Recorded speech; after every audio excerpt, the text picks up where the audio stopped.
तो welcome to my English grammar for you channel में आपका स्वागत है गाइस। तो आज हम लेकर के प्रेजेंट हैं बहुत ही मामूली सेंटेंस इजी अंग्रेजी बोलने का जबरदस्त तरीका। और इसके बाद कल से जो मेरी क्लास चलेंगी बहुत ही सीक्वेंस वाइज से जीरो से लेकर के, अगर रेगुलर क्लास देखते हो तो क्यों नहीं इंग्लिश फराटेदार बोलोगे। तो यहाँ पे प्रेजेंट पास्ट फ्यूचर से रिलेटेड, प्रेजेंट में क्या है, पास्ट में कैसे आप फ्यूचर में बोलोगे। तो प्रेजेंट एम, कैन, हैव और शुड का यूज बताएंगे। और यहाँ पे गाइस इसके बाद जो है पास्ट का वाज है और could, had to. Next future में विल और विल बी, विल हैव और वुड। तो कैसे यहाँ पर पहचान के साथ है गा, गे, गी, रहा, चुका, गे। ठीक है, जैसे प्रेजेंट में हूँ है, सका, पास है, चाहिए, ये सब प्रेजेंट में आते हैं। तो इसी तरह से जो भी रहेगा हम इंट्रोड्यूक्ट करेंगे आपके सामने। देखेंगे यहाँ पर प्रेजेंट के बारे में सबसे पहले बात करेंगे। तो प्रेजेंट है कैन, कैन मीन्स होता है सकता हूँ। ठीक है, सकता हूँ, वही चीज़ यहाँ पे हम बता रहे हैं एक सेंटेंस के माध्यम से कि मैं ये कर सकता हूँ। तो क्या है, हूँ शब्द है, तो इसे हम जान गए किसे है, प्रेजेंट में है। तो हो जाएगा कि यू कैन डू दिस। ठीक, यू कैन डू दिस, तुम पढ़ सकते हो। तो क्या हो जाएगा, यू कैन रीड, ये हो जाएगा। ठीक, नेक्स्ट है कुड, पास्ट में यूज क्या है गाइस, पास्ट में है शका, पाया। जैसे इस पे हम एग्जाम्पल जैसे पेश करेंगे तो आपके सामने जो है एग्जाम्पल है यहाँ। ठीक है, इस एग्जाम्पल को देखेंगे कि मैं नहीं जा सका तो आई कुड नॉट गो। आप इसे शॉर्ट में बोलोगे I couldn't go, I could not go. तुम यह नहीं कर सके तो हो जाएगा यू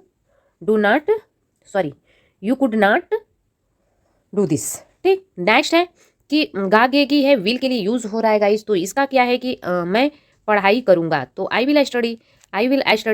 इस तरह से अब आगे देखते हैं, अगले सेंटेंस की तरफ हम बढ़ेंगे। तो यहाँ पे है हमारा नेक्स्ट मे का यूज। और मे में सकता हूँ, मे है सकता हूँ। तो मे हमारे, आई होप कि आपको पता ही होगा कि प्रेजेंट में ही यूज होता है, एम है प्रेजेंट का ही है पार्ट। सकता हूँ तो क्या मैं आपकी मदद कर सकता हूँ, मे आई हेल्प यू। कितना ईजी से, क्या मैं अंदर आ सकता हूँ, तो मे आई कम इन। तो इस तरह से कितना इजी आप सटीक बोल सकते हो। एम का है हु के लिए प्रयोग होता है, मैं एक टीचर हूँ, आई एम अ टीचर। मैं एक डॉक्टर हूँ, I am a doctor. Next है मैं पढ़ रहा हूँ, तो रह रही है। बेसिकली ऐसे सेंटेंसों में फॉर्म लगता है, इसका मतलब कि इन का प्रयोग। यहाँ पे मैं पढ़ रहा हूँ तो आई एम स्टडिंग। ठीक, आगे चलते यहाँ पे रीडिंग भी लगा सकते हैं, मैं खेल रहा हूँ तो हो जाएगा I am playing. Next sentence देखते हैं। तो यहाँ पे हैव है, हैव बीन है गाइस। तो कैसे इस सेंटेंस को आप इंट्रोडक्ट करेंगे या कैसे लगाएंगे किसी के सामने, आप प्रेजेंटेशन कैसे देंगे बोलेंगे। तो ये है ता आ रहा हूँ। ठीक, सेंटेंस में आएगा, ये पूरे इस सेंटेंस में लगा रहेगा। मैं काम करता आ रहा हूँ, आप देख सकते हैं आ चुका है। ठीक, तो इस सेंटेंस को हम लगाएंगे कि आई हैव बीन वर्किंग। तो हो जाएगा कि अब एक कंप्लीट हो चुका होगा आपका। हेल्पिंग वर्ब है, आई लगा, हैव बीन है हेल्पिंग वर्ब यहाँ पे, और किस टेंस में हम इसे प्रोडक्ट कर रहे हैं तो आपको समझ में आ चुका होगा। अब नेक्स्ट है माइट का प्रयोग, पास्ट में आ चुके हैं हम लोग गाइस। शायद सकता हूँ, तो मैं शायद बीमार पड़ सकता हूँ। सेंटेंस है कि मैं शायद बीमार पड़ सकता हूँ, तो आई माइट गेट सिक। ठीक है, शायद आज बारिश हो सकती है, तो यहाँ पे it's might get rain today. ठीक है, तो नेक्स्ट सेंटेंस की तरफ आगे बढ़ते हैं। हमारा मस्ट है, मस्ट का यूज कैसे प्रयोग होगा, अवश्य के लिए होता है गाइस। मुझे अवश्य उनकी मदद करनी चाहिए।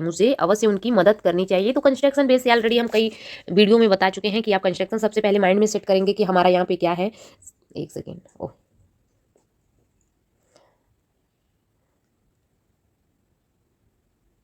देखते हैं, हम मस्ट का यूज बता रहे थे, यहाँ है। ठीक है, तो सबसे पहले हमने बताया कि आपको सब्जेक्ट लगाने की कोशिश करना है, फिर इसके बाद हेल्पिंग वर्ब क्या है, हैव बीन है।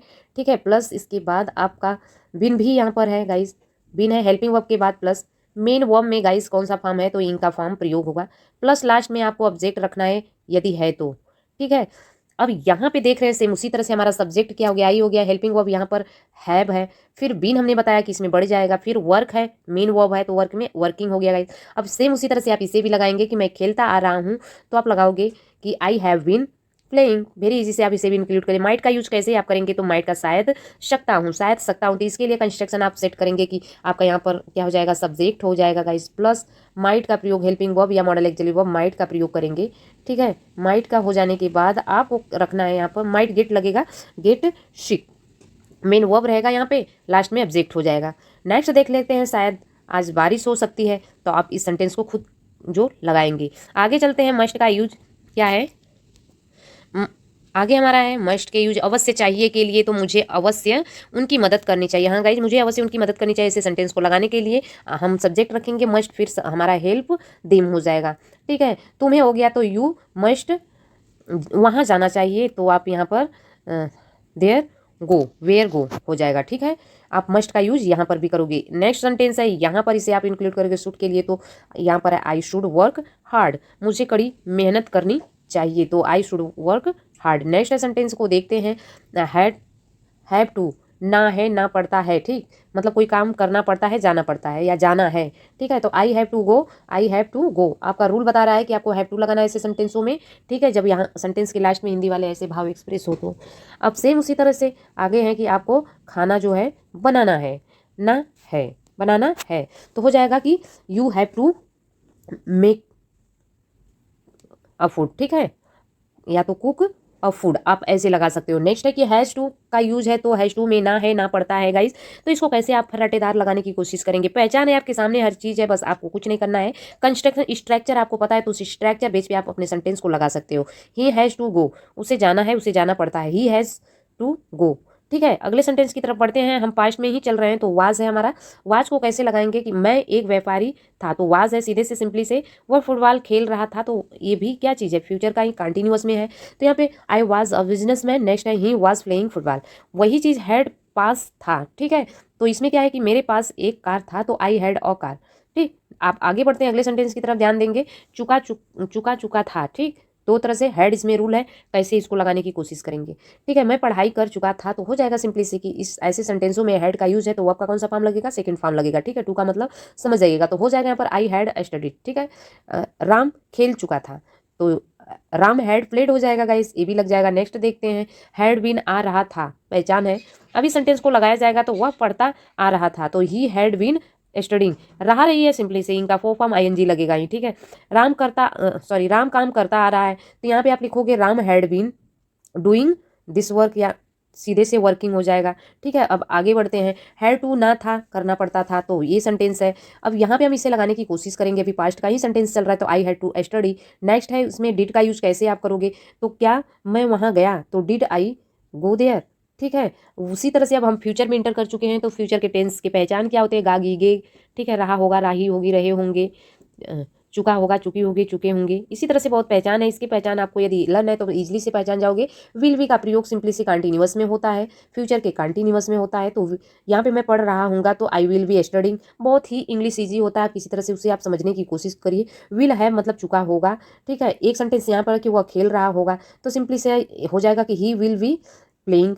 ठीक, नेक्स्ट देखते हैं, आगे बढ़ते हैं, हैव वाले में यहाँ पे आ जाते हैं, विल हैव, तो चुका चुकी इसका मतलब वर्ब का यहाँ पर भी कौन सा फॉर्म लगेगा गाइस, तो थर्ड फॉर्म लगेगा। आप कैसे इसको लगाओगे, I will have studied. Next, mummy खाना बना चुकी होंगी, तो मम्मी विल हैव